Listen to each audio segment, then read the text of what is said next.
சுகமே சொல்க. Mister ladies வியூவர்ஸ்க்கு வணக்கம். இப்போ இந்த தடவை நம்ம என்ன பண்ண போறோம்னு கேட்டிங்கன்னா, சைனஸ்ன்னு சொல்றாங்க இல்லையா? இந்த சைனஸ் அப்படிங்கிறது என்னன்னு பார்த்தீங்கன்னா, நம்மளுடைய மேல் பகுதிக்கு மட்டும்தான் தோல் இருக்கு, உள் ஆர்கன்களுக்கு தோல் இல்லை. அப்போ நம்மளுடைய சுவாசத்தின் வழியா ஏதாவது சின்ன துகள் உள்ள போய் அங்க ஒட்டுச்சுன்னா, அந்த ஒட்டுன துகளை வெளியே தள்ளுறதுக்காக மூளை இடக்கூடிய உத்தரவு தான் தும்மல் ஒண்ணு. அப்புறம் த்ரோட்ல, தொண்டைக்கு உள்பகுதியில் அது போல ஒரு துகள் ஒட்டுச்சுன்னா அதை வெளியே தள்ளுறதுக்கான உத்தரவு தான் இருமல். இருமலும் தும்மலும் நோய் இல்லை. இது ரெண்டும் நமக்கு உள்ள சுத்தப்படுத்துறதுக்காக நடக்கக்கூடிய ஒரு வேலை. அதே போல சைனஸ், நம்ம சுவாசத்துல நீங்க ஒரு கண்ணாடி இப்படி வச்சுட்டு மூச்சு விட்டு பார்த்தீங்கன்னா தெரியும், சுவாசம் நீராவியோடு வெளியே வரும், நீராவியை வெளியே கொண்டு வரும். இப்ப இந்த மூக்கினுடைய தண்டு, இந்த மூக்கு தண்டுல துவாரம், இது வலது பக்கம் சூரியக்கலை, இது சந்திரக்கலை. இந்த சூரியக்கலையிலையும் சந்திரக்கலையிலையும் சுவாசம் 2.25 மணி நேரத்துக்கு ஒரு முறை இந்த பக்கம் அந்த பக்கம் மாறிக்கிட்டே இருக்கும். இப்போ இதுல சுவாசம் அதிகமா ஓடும்போது இதுல லேசான சுவாசம் இருக்கும் குளுமை பகுதியில. சந்திரன்கிறது குளுமை, சூரியன்கிறது உஷ்ணம். இப்போ இந்த 2.25 மணி நேரம் இந்த பக்கம் முடிச்சுட்டு இந்த பக்கம் மாறும்போது இடையில ஒரு 6 வினாடி இங்கேயே நிற்கும், சுடுமுனைன்னு சொல்லக்கூடிய இந்த பகுதியில் நிற்கும். இந்த சுவாசம் மாறுது இல்லையா?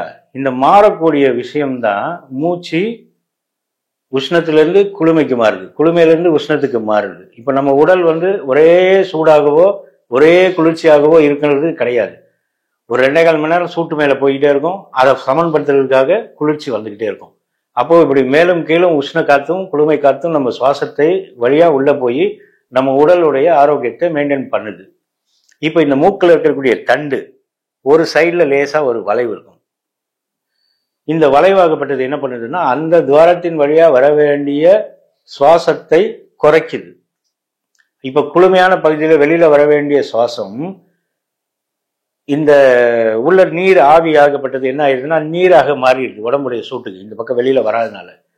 இப்ப அது அங்க தேங்கி இங்க போய், இங்க சைனஸ் பேக் இருக்கு, இந்த இடத்துல போய் தேங்கி இது என்ன நடக்குது, அப்படியே உள்ளுக்குள்ள போய் இது வழியா ஏறி நுரையீரலுக்குள்ள போய் நீர் தேங்குது.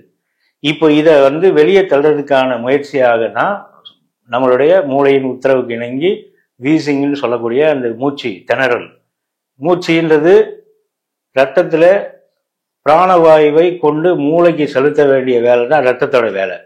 அப்போ பிராணவாயுவை ரத்தத்துல வச்சு அனுப்ப வேண்டிய வேலை தான் நுரையீரலுக்கான வேலை. அதுக்கு தேவையான சுவாசம் உள்ள போக வெளியே வர சமமாக இருந்தால் தான் இந்த வேலை சமமாக நடக்கும். மூளைக்கு பிராணவாயு முழுமையாக போய் சேரும். மூளை தான் நமக்கு தலைமைச் செயலகம், அது உடக்கூடிய உத்தரவுல தான் உடல் ஆர்கன்ஸ் எல்லாமே இயங்குது. அப்ப அங்க மூச்சு பிராணவாயு குறைவாக மூச்சு கொண்டு போய் சேர்க்கும் போது மூளைக்கு நிறைய மூச்சு காத்து பிராணவாயு தேவைப்படுவதனால வேக வேகமா மூச்சு விட சொல்லுது மூளை. அப்போ நுரையீரல் வேக வேகமா மூச்சு இழுத்து விடுது. இதைத்தான் நம்ம வீசிங்னு சொல்றோம், மூச்சு வாங்குதுன்னு சொல்றோம். அப்போ இதுக்கு எல்லாம் காரணம் என்ன? அது உள்ள இருக்கக்கூடிய காற்று அறை, நுரையீரலில் இருக்கக்கூடிய காற்று அறைகள் அடைக்கப்படும் போது அது வழியா பிராணவாயுவை அப்சர்வ் பண்ணி அதால ரத்தத்தில் கலந்து அனுப்ப முடியல. காரணம் என்ன? இங்கே தடுக்கப்பட்டது நீராக குளிர்ந்து நுரையீரலுக்குள்ள இறங்கி சளியாக, உடல் சூட்டுக்கு ஃப்ளூயிடாக சளியாக மாறி அந்த துவாரத்தை அடைச்சிக்கிட்டு இருக்கு. இப்போ இதை நாம என்ன பண்ணணும்? வெளியே எடுக்கணும். இப்போ இந்த இதுக்கு உஷ்ணம் அதிகமாக ஆகக்கூடிய உணவை தொடர் பழக்கமாக நம்ம எடுத்துக்கிட்டே வர வர இந்த உடல்ல இருக்கக்கூடிய வெப்பம் அதிகமாகி சுவாசத்தின் வழியா வெப்பத்தை பேலன்ஸ் பண்ண முடியாததுனால, குளுமை அதிகமாயிட்டதுனால உணவுல வெப்பத்தன்மையை அதிகப்படுத்தி சூடா சாப்பிட்றதுக்கு பேர் வெப்பமான உணவு இல்லை, வெப்பத்தை உற்பத்தி பண்ணக்கூடிய உணவுகள் அது நிறைய இருக்கு. அப்ப அந்த மாதிரி வெப்பத்தை உற்பத்தி பண்ணக்கூடிய உணவை நாம தொடர் பழக்கமாக எடுக்க உடல் உஷ்ணம் எப்போதுமே கொஞ்சம் அதிகப்படியாக ஆகும்போது உள்ள தேங்கி இருக்கக்கூடிய நீர், அந்த ஃப்ளூயிடு கரைஞ்சி வெளியில வரும். இதுல இந்த உணவு பழக்கத்திலே நம்ம நிறைய கீரைகள் இருக்கு. தாவரங்கள்ல பாத்தீங்கன்னா இந்த ஆடாதோட இலை இருக்கு. இந்த ஆடாதோட இலையெல்லாம் பாத்தீங்கன்னா அப்பப்போ கஷாயம் போட்டு குடிச்சோம்னா உடல் வெப்பம் பேலன்ஸ் ஆகிக்கிட்டே இருக்கும். பேலன்ஸ் ஆக ஆக உடலில் சேர்ந்த அந்த கழிவுகள் ஆட்டோமேட்டிக்காக வெளியில் போயிடும்.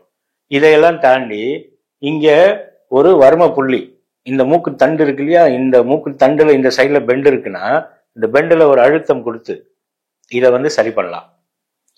ஒரு அழுத்தம் எப்படி பாருங்க, இந்த விரலாகவும் இந்த விரலையும் பயன்படுத்தி இது போல இப்படி அழுத்தி இதை கொடுக்க கொடுக்க அந்த அழுத்தத்தில் அந்த பெண்டானது வந்து கொஞ்சம் நிமிர்றதுக்கு வாய்ப்பு இருக்கு. அதே நேரத்தில் பல காலமாக இந்த சளியால உள்ளுக்குள்ள தேங்கின கழிவுகளை வெளியேற்றுறதுக்கு கண்டிப்பாக மருத்துவம் வேணும். இந்த மருத்துவத்தோடு கூடிய இந்த பயிற்சி ஆகப்பட்டது இந்த சைனஸ் ட்ரபிள்ல இருந்து வீசிங் ட்ரபிள்ல இருந்து 100% முழுமையாக வெளியில வர்றதுக்கு வாய்ப்பு இருக்கு. இதை வந்து நாம உணவு பழக்கத்தாலே இந்த உஷ்ண ஆதிக்கம் குறைக்கக்கூடிய உணவுகளை அப்பப்போது எடுத்துக்கிட்டே வர வர நமக்கு இந்த தொந்தரவுகள் எல்லாம் வராது. உணவு பழக்கத்துல முக்கியமா இந்த ஜங்க் ஃபுட்டு, ஃபாஸ்ட் ஃபுட்டு இதெல்லாம் வாழ்க்கையில் என்னைக்காவது ஒரு நாள் சாப்பிட்டுக்க வேண்டியதுதான். ஆனா அதை தொடர் பழக்கம் வச்சுக்கக்கூடியவர்களுக்கு ஆர்கன்ஸ் கெட்டுறதுக்கு நிறைய வாய்ப்புகள் இருக்கு. நமக்கு உடல்ல படைக்கப்பட்ட ஒவ்வொரு உறுப்புகளும் நமக்காக செய்யக்கூடிய செயல்களை பார்த்தா அடையங்கப்பா பிரமிப்பா இருக்கும். ஒரே ஒரு ஆர்கனை செயற்கையா செஞ்சு உள்ள வச்சு பார்த்தா என்ன மாதிரி அதற்கு கட்டுப்பாடுகள், அதுக்கு எவ்வளவு செலவு, எவ்வளவு கால அவகாசம், அவங்க ஆயுள் எவ்வளவு குறையுது. ஆனா ஒவ்வொரு உறுப்பும் இயற்கையாக நமக்கு இறைவன் உடம்புல வச்சு நம்மளை அனுப்பியிருக்கும் போது அந்த உறுப்புகளை பயன்படுத்துறதுக்கும் பாதுகாக்கிறதுக்குமாக நம்ம வாழ்க்கை முறையை நாம அமைச்சுக்கிறது ரொம்ப நல்லது. முக்கியமா இந்த சைனஸ்க்கு அதுதான் நமக்கு மூச்சு காற்று தான் நம்ம உயிரை வாழ வைக்கக்கூடிய, நம்ம உடம்புல உயிர் தக்க வச்சுக்கிறதுக்கு மூச்சு காற்று தான் ரொம்ப ரொம்ப முக்கியம். அதுக்கு நுரையீரலுடைய ஃபங்க்ஷன் நல்லா இருக்கணும், ஹார்ட்டுடைய ஃபங்க்ஷன் நல்லா இருக்கணும்.